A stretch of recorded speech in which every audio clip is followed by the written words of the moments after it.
Hello.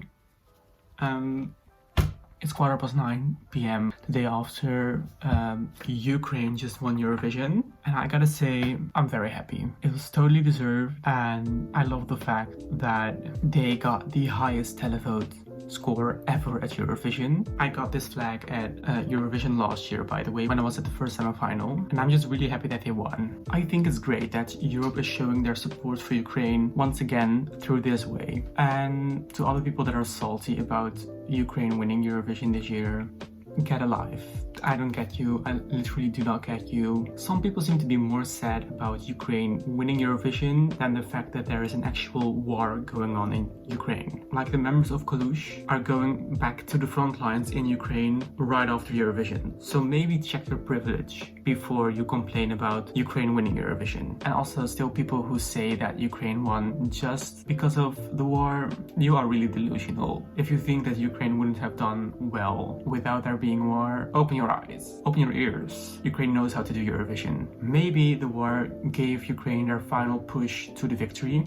That's possible. I never said that the war wouldn't play a role in their results, but still they would have scored top 5, top 3 even without there being a war in Ukraine. Anyway, about the overall results, I guess I predicted a winner right again. I'm on a streak of predicting 3 winners in a row correctly. And I'm kind of proud of myself, just saying. Anyway, I gotta say, during the jury vote, I was a bit scared for Ukraine because they didn't really score that well all the time. But just outside of the top 3, that's great as well. And about that jury vote, I was surprised by how much the juries liked Spain, but I'm like happily surprised that they did because Chanel did really well on that Eurovision stage and the crowd went crazy during her performance. So the 3rd place for Spain is definitely deserved, and Spain should be really happy with that because Chanel this year scored more points than Spain did since 2012 until 2021 combined. So I mean, you can be really proud of that. Also, the United Kingdom being the jury vote winner and being the runner-up overall, like the glow up of Spain and the UK compared to last year with their 0 points from the televote and both being in the bottom 5, that glow up is unreal. Unfortunately, there's also a glow down for another big 5 country, France, going from 2nd place to 2nd to last place. Undeserved in my opinion. And then there's Germany again ending up in the bottom 5. Like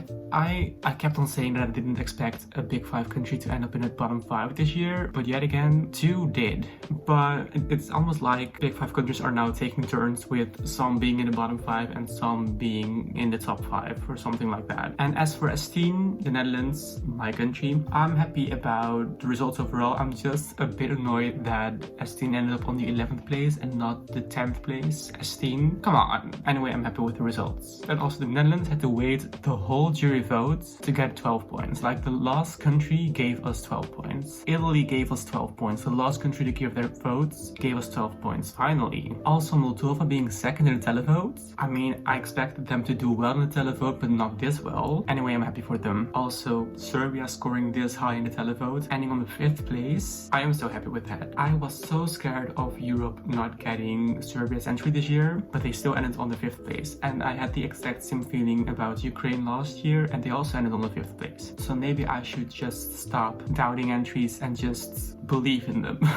Now about the organization this year, I gotta say, I'm not that happy about that. I don't think Eurovision was well organized this year. I mean, look at the malfunctioning stage, the weird camera angles that we got all the time, the amount of times we've seen cameramen running on stage during the performances. I don't think Italy will go down as one of the best Eurovision hosts in Eurovision history, especially compared to last year. And I'm not just saying that because I'm Dutch myself. Also, at first I thought they weren't able to call some spokespeople from those countries when we saw Martin Osterdahl during the voting sequence instead of the spokespeople from the countries, but apparently this was because the juries of those countries made an agreement to vote for each other. And I mean, come on, really? The EBU also released a statement about there being some irregular voting patterns during the 2nd dress rehearsal of the 2nd semifinal, which is also the semifinal of which the first country ever managed to qualify with 0 televote points. So they only qualified because goes to the jury votes, which is Azerbaijan. And unfortunately, this wouldn't be the first time that Azerbaijan would be accused of bribing or buying votes, which is really annoying, to say the least. It's just, I think there should be consequences if this is proven to be the actual case. I mean, this could just be the reason that Cyprus missed out on the grand final. And then I would be extra mad, because I really like Cyprus's entry. Okay, so let's talk about next year. Who will host? Like, will Ukraine host? I mean, the Ukrainian President Zelensky has stated that he wants Eurovision to be hosted in a free Mariupol next year. And I think I speak for the whole of Europe if I say that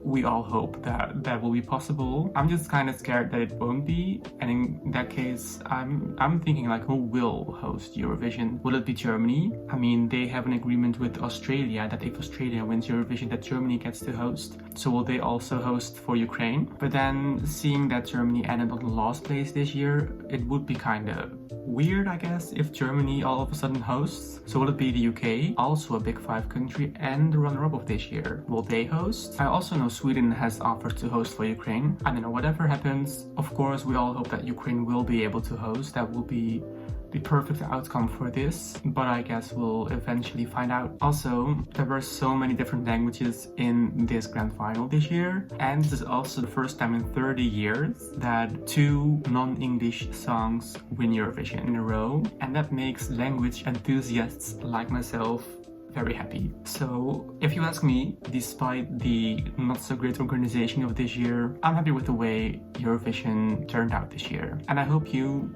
are as well. What are your thoughts on Eurovision this year? Let me know in the comment section down below. Thank you so much for watching, and hopefully until next time, bye.